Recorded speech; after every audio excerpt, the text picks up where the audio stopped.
Nós temos aqui uma história que é bem conhecida a respeito da posse ou da volta dos israelitas da terra lá do Egito, e agora eles voltam para a terra deles, mas a terra deles, eles ficaram 400 anos fora, agora a terra deles está habitada. E Moisés manda 12 espias, um espia representando uma tribo. São 12 tribos, são 12 espias que representam praticamente toda a nação de Israel. Esses 12 espias. Entre esses 12 está Josué e Calebe. 10 espias representam as outras tribos e elas vêm com uma versão diferente de Josué e Calebe. Esses 10 percebem que o inimigo é muito grande, que o inimigo é muito forte, que as cidades são grandes, são fortificadas, que havia gigantes nessa terra, e não só em Jericó, mas em toda a terra, e que era uma investida que seria um desastre, e que eles não teriam êxito. O cálculo para ser feito não daria positivo. Então eles estavam muito desanimados, eles estavam pensando em voltar para a terra do Egito. Várias vezes eles já tiveram saudades do Egito, mas aqui era mais assim uma palavra assim, aqui não tem jeito de ficar. O melhor é retroceder, o melhor é ser sábio e voltar. O melhor é não ser orgulhoso, teimoso, de estar invadindo essa terra. Não tem como invadir essa terra. Aí Josué e Calebe levantam e defendem a invasão. Defendem que é vantagem, porque Deus prometeu e porque realmente cumpre a palavra de Deus. A terra é uma terra muito boa. E tudo que produz nessa terra produz muito bem.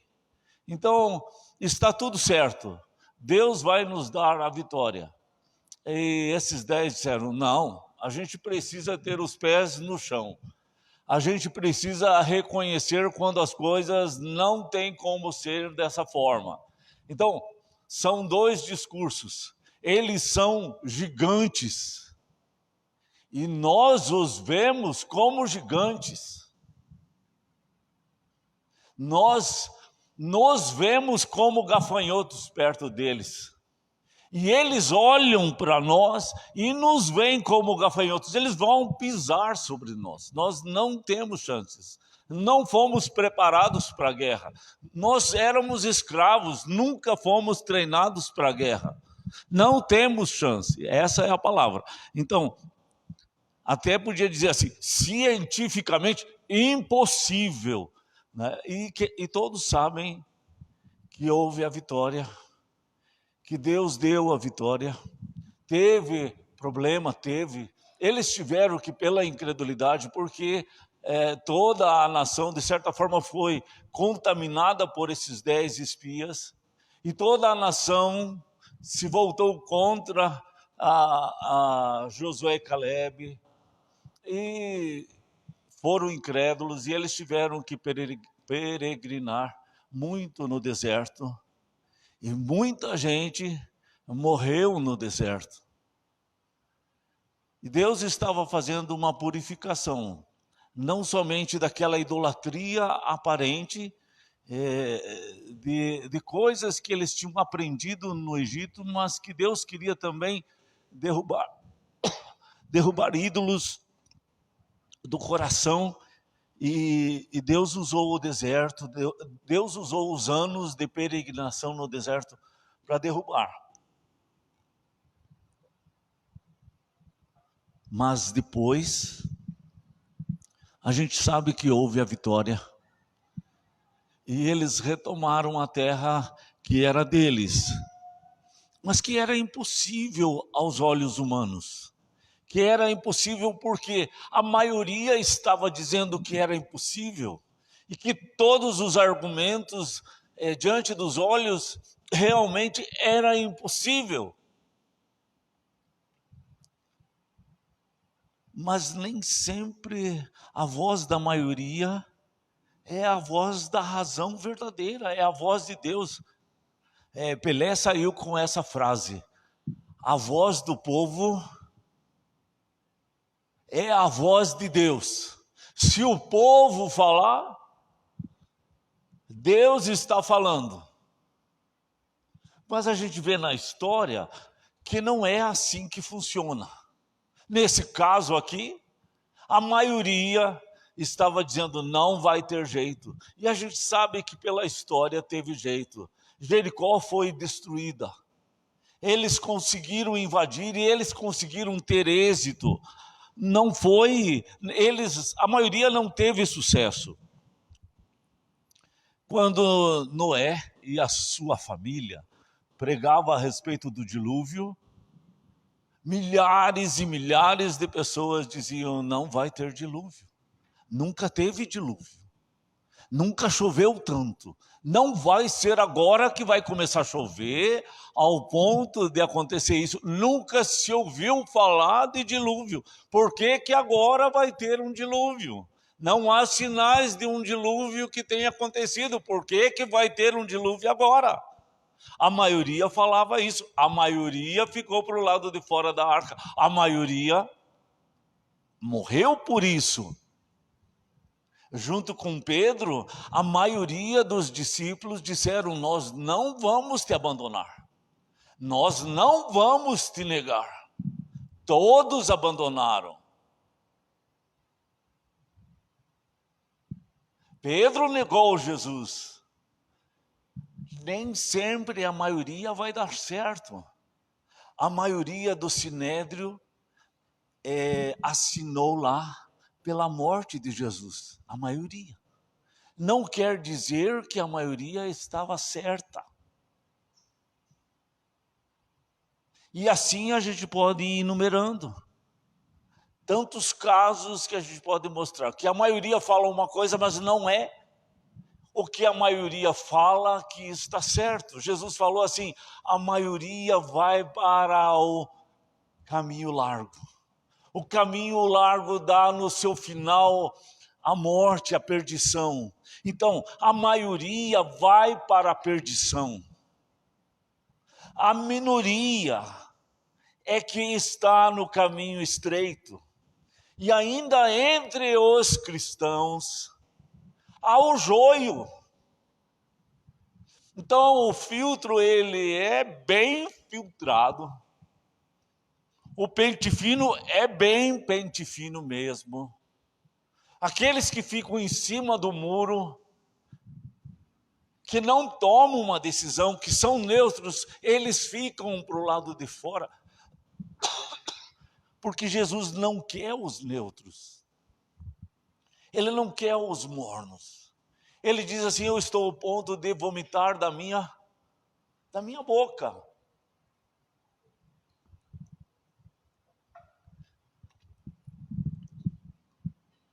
Quantas vezes você se firmou na opinião da maioria? Quantas vezes? Quantas vezes você acalmou teu coração por causa da opinião da maioria? A maioria comprou tal coisa, você vai lá e compra. A maioria pensa assim: eles não devem estar errados. Mas por tudo isso que eu falei, mostra que é uma ditadura a opinião dos outros. E você acaba seguindo na tua roupa, na forma de falar, na forma de viver, a opinião dos outros. E você acaba achando que é importante aquilo que a maioria está fazendo. E a pessoa acaba virando até mesmo idólatra daquilo. Quantas vezes há o ídolo do futebol? Se a gente parar para pensar, eu tinha uma certa lógica. Eu tinha meus 10, 12 anos e todo mundo lá dos meus parentes torcia para o tal do Palmeiras.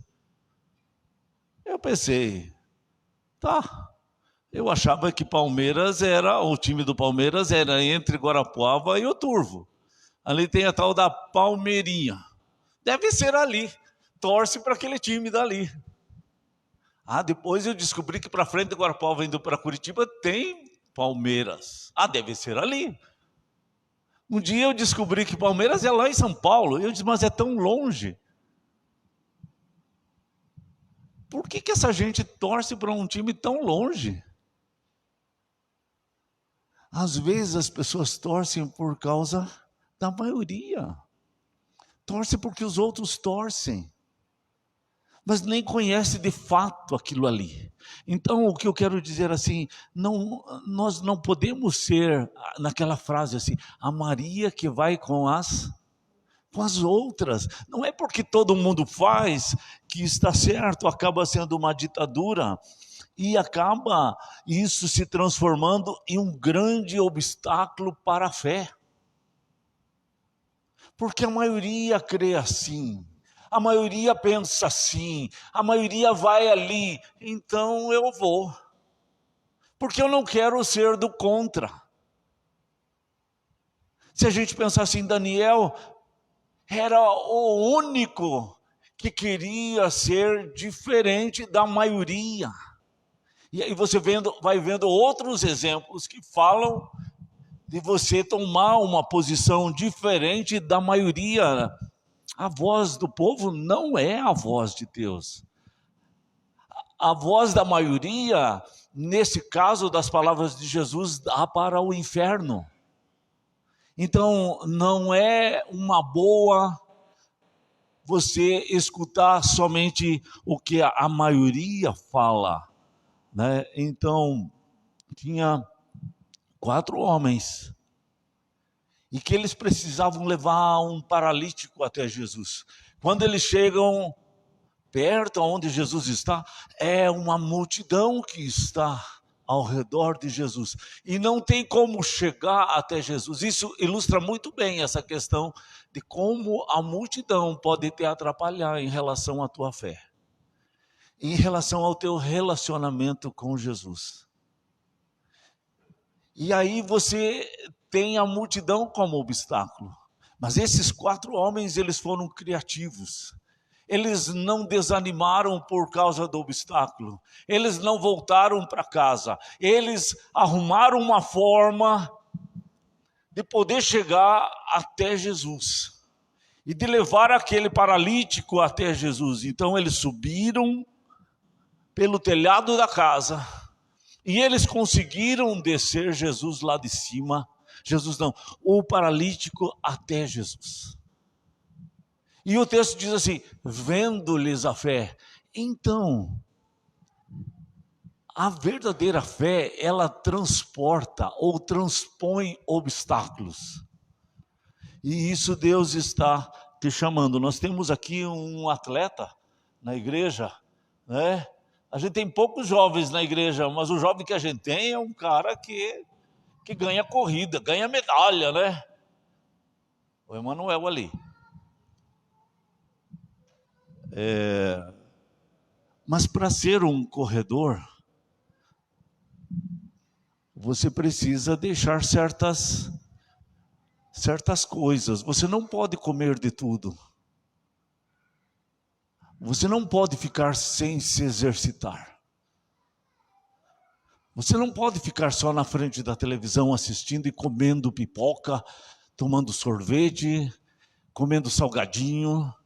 Porque se o Emanuel ficar comendo salgadinho, ele não vai ter condições físicas para fazer uma corrida. Para levar aquele paralítico até Jesus. A pessoa precisa ter persistência, precisa ter criatividade, e ela precisa também não ter preguiça. Porque senão ela fica em casa, e ela diz, outra hora que Jesus não estiver com tanta gente, a gente vai lá. Outra hora vai dar certo. Não vamos ser teimosos, né? Não vamos insistir numa coisa difícil. Tem tempo para tudo. A gente usa até versículos da Bíblia para para garantir isso, né? Porque a Bíblia diz, né, há tempo para todas as coisas, né? Quando os discípulos estão lá no mar da Galileia e há uma tempestade lá, e eles estão em luta terrível contra aquela tempestade, eles estão a ponto de morrer. Jesus vem socorrê-los. Em que momento? Em que momento Jesus vem socorrer os seus discípulos? Alguém lembra? Na quarta vigília da noite. A primeira vigília é das 6 da tarde até as 9 da noite. A segunda das 9 até a meia-noite. A terceira da meia-noite às 3. Então a quarta vigília fica das 3 da manhã até as 6 da manhã. Jesus veio na última vigília. Jesus veio no último momento. Jesus deixou que os seus discípulos sofressem. Jesus deixou que os seus discípulos remassem, cansassem. Jesus deixou isso acontecer. Foi proposital. Mas Jesus não deixou de vir. Ele veio na quarta vigília. Ele veio no último minuto, no último tempo, mas ele veio. E ele está dizendo assim: não é em vão o tempo que você passou lutando. Esse tempo que você ficou remando, que você ficou orando, que você ficou suplicando, que você pediu ajuda, que você clamou por socorro pela tua vida, é bom. Eu estava com você, só você não me viu. Eu não te deixei, eu não te abandonei. E Jesus não deixaria eles sozinho sempre. Há um tempo que o discípulo se sente sozinho e que quer voltar para o Egito e ameaça de voltar porque acha que Deus os abandonou, porque acha que não há mais esperança. Mesmo que Josué e Caleb se levantassem e gritassem, não, tem esperança, e eles se voltaram contra Josué e Caleb, e eles queriam matá-los, Deus não deixou. E quando eles estão peregrinando agora no deserto por muitos anos, eles têm que sofrer por causa da teimosia. Vão sofrer. Mas quem estava lá junto com eles? Na peregrinação no deserto? Josué e Caleb. E eles passaram anos lá, andando junto, vendo irmãos mais velhos morrendo, e foram morrendo no deserto, para que Deus separasse um povo que não estivesse tão contaminado pelas teorias e ciências do Egito, as religiões do Egito, as doutrinas do Egito. Deus estava purificando o seu povo de tudo isso através das peregrinações. Nós lemos aqui um outro domingo atrás, que os sofrimentos do tempo presente, eles não podem se comparar com a glória que Deus tem para nós. Quem olhar para trás pode ver assim que Deus deu vitória para eles. Eles entraram na terra que era deles. E eles retomaram a terra que era deles. Isso já é um fato, aconteceu. Não tem como dizer que isso não aconteceu, porque já aconteceu. Às vezes você pode ver derrotas na tua vida, e você pode ver assim que Deus de repente não estava com você nessa derrota. E Ele estava, mas você foi derrotado. Mas os planos de Deus, eles vão sendo realizados na tua vida. E é interessante que eu posso morrer, que você pode morrer, mas os planos de Deus não vão deixar de se realizar por causa da minha morte ou por causa da tua morte. Deus vai continuar realizando os seus planos, apesar de eu não estar mais aqui ou de você não estar mais. Nada pode nos separar do amor de Deus. Isso está lá em Romanos capítulo 8. Então, nem uma luta, nem uma dificuldade, nada pode nos separar. Você não precisa abrigar uma dúvida no teu coração. Ela pode vir. É como um passarinho. Ele pode até querer sentar na tua cabeça, mas se ele fizer um ninho na tua cabeça, tem alguma coisa errada. Então uma dúvida pode vir na tua cabeça, mas se essa dúvida se abrigar e fizer um ninho, tem alguma coisa errada. Isso nós não podemos aceitar, e era isso que Josué e Caleb estavam fazendo. Eles não queriam que isso abrigasse o coração deles, do povo de Israel. E eles estavam dizendo assim: cuidado com a rebelião. Vocês estão com tanto medo dessas cidades fortificadas. Vocês estão com medo dos gigantes. Mas Deus é maior do que esses gigantes. E vocês não deveriam ter medo. Então, nós precisamos ter cuidado com a nossa rebeldia. Porque a gente vai acabar tropeçando por causa da rebeldia. Então, com os problemas, veja assim, se eles voltassem e fizessem uma peregrinação de volta para o Egito, eles teriam todo o deserto para enfrentar. E agora eles teriam um inimigo chamado Deus, a própria consciência. Eles não teriam guia para eles. E como é que eles se entregariam de volta para o Egito como escravos? E por que eles fariam isso? Que loucura seria essa? É porque a gente está procurando sempre segurança. E aqui a gente tem medo do desconhecido, a gente tem medo do que possa acontecer. E aí dá aquela vontade de retornar. E Josué e Caleb estavam animando. Não, gente, vamos prosseguir. E eles caminharam juntos no deserto e na retomada da terra, eles estavam liderando a retomada da terra. Hoje, eu estava almoçando lá no Silvio e o Samuel, ele tem aquela cara ali meio que está dormindo sempre, mas ele vem com as perguntas teológicas, né? Daí ele fala assim: pastor, tem uma palavra para te falar. Ele faz todo um rodeio para falar com termos que ele inventa lá. E ele diz assim: mas quando Deus vai falar com Moisés, ele falou outro nome, nem sei quem é que ele falou, mas era Moisés que ele estava querendo dizer. Deus falou com ele, o céu não se abriu e tudo aconteceu e Deus falou com Moisés. Por que ele não fala assim com a gente? Seria tão bom, né? Se Deus falasse assim com a gente. Mas Deus nem sempre falou assim como ele falou para Moisés. Ele não falava assim com a Miriam, que era a irmã de Moisés. Deus dava enigmas para a Miriam. Deus dava sonhos, visões, revelações para Miriam.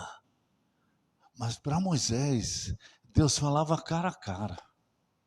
Mas Deus também falou cara a cara com Caim. E Caim não teve temor de Deus. Porque ouviu a voz assim. Aí eu citei para Samuel assim. Tem um livro na Bíblia chamado Hebreus. No capítulo 1, verso 1 diz assim: tendo Deus outrora falado de muitas maneiras e muitas vezes e de muitas maneiras aos nossos pais pelos profetas, hoje ele nos fala através de Jesus. Aí ele vai descrevendo a pessoa de Jesus. Mas eu queria chamar a atenção para esse primeiro versículo. Deus falou de muitas formas. Deus falou para Moisés nas palavras do Samuel, abrindo o céu e falando com Moisés. Mas Deus falou de outras formas com as outras pessoas. Deus falou por enigmas, falou. Deus falou aos profetas e falou ao povo de Deus através dos profetas, falou. E nós temos eles a palavra deles registradas no Velho Testamento. E nós temos as palavras dos apóstolos registradas no Novo Testamento. Então, mas a palavra que Deus nos fala é através de Jesus. E você ouve as palavras de Jesus na Bíblia, você vai falando com Jesus. Você vai tendo um relacionamento com Jesus. E Jesus vai falando com você na medida que você medita nas Escrituras. Ele abre a tua visão, Ele fala ao teu coração, Ele dá clareza, Ele dá paz, Ele dá segurança. Jesus fala com a gente. Você não precisa de uma revelação diferente. Você não precisa de um sonho para Jesus falar com você. Você não precisa que a multidão fale para Deus falar com você. Você não precisa ter prosperidade na tua vida para você dizer assim, Deus fala comigo. Porque hoje muitas vezes as igrejas têm ensinado assim, porque Deus tem me dado prosperidade e eu tenho sido abençoado. Deus fala comigo e eu sou dele. Jesus deixou muito claro que Deus tinha abençoado o jovem rico, que Deus tinha abençoado, naquela parábola do rico e o Lázaro, Deus tinha abençoado o rico. O rico era religioso, era dizimista. Deus abençoou muito aquele homem. Deus deu tudo para ele, Deus mesmo disse que foi ele que deu. Mas ele não tinha o coração comprado pelo sangue de Jesus, e ele morreu e foi para o inferno. Lázaro, que não tinha nada nesse sentido, e por algumas referências doutrinárias judaicas, eles entendiam que Lázaro estava na periferia da fé. Porque uma pessoa que mendigasse o pão, uma pessoa doente, estaria envolvida em demônios. Uma pessoa assim era amaldiçoada por Deus, não tinha as bênçãos de Deus. E ela precisaria de uma mudança de vida para ter as bênçãos de Deus. No conceito judaico, da religião judaica, Lázaro iria para o inferno. E Jesus garantiu que Lázaro foi para o céu. Porque Jesus estava provando, pelas palavras dele, que ele tem autoridade, de que a bênção de Deus financeira não garante vida eterna para ninguém. Que Deus, ele é muito bom e ele pode despejar bênçãos infindáveis financeiras, e a pessoa vai morrer e vai para o inferno.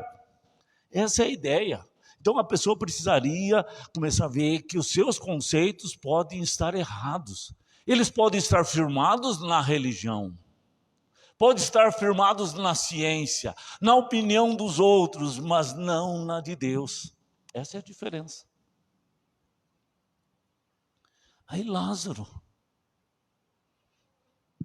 que os cães vinham lamber as suas úlceras, e que comia à porta da casa do rico, morre e vai para o céu.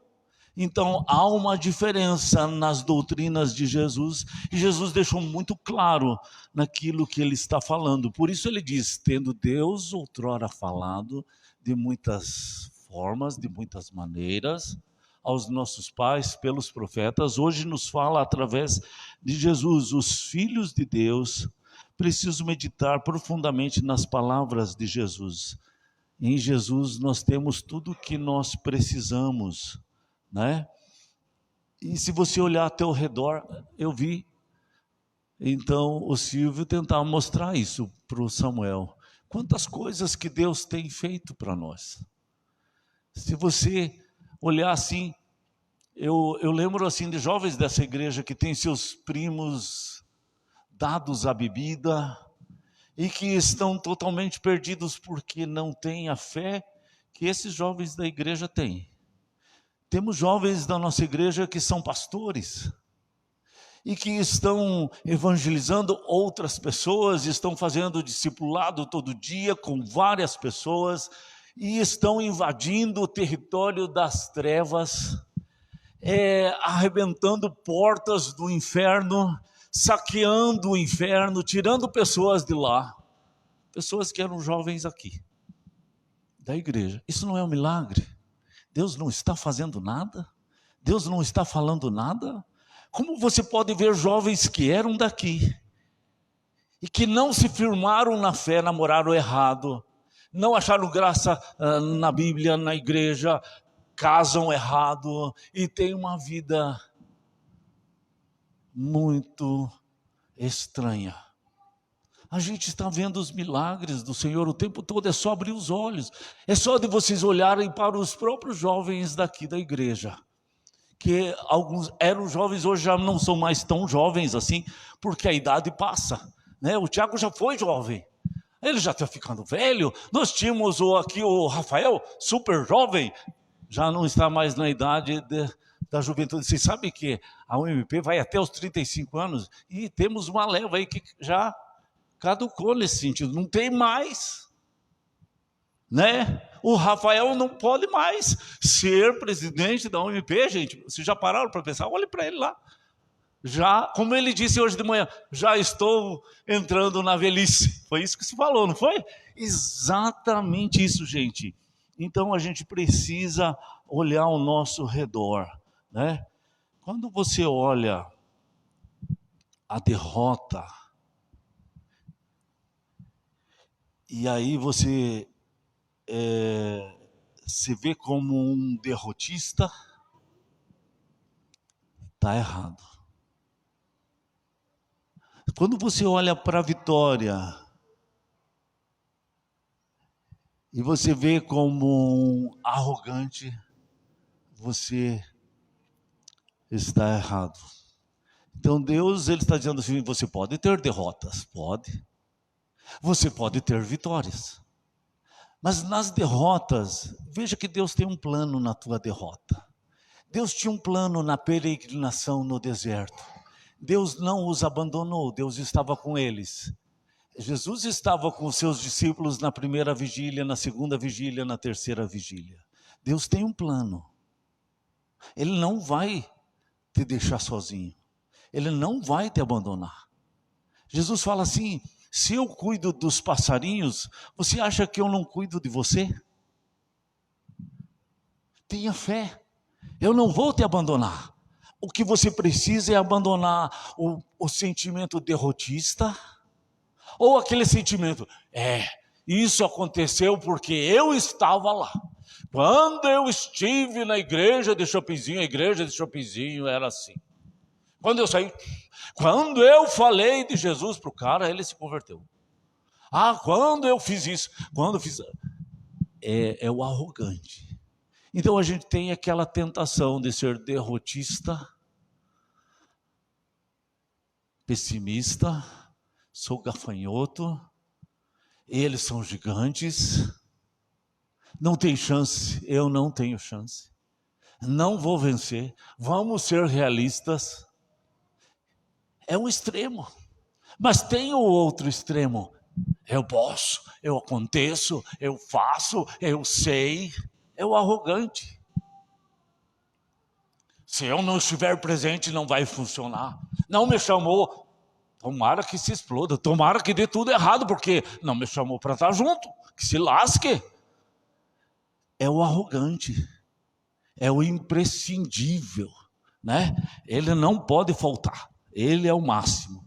Então, gente, temos aqui uma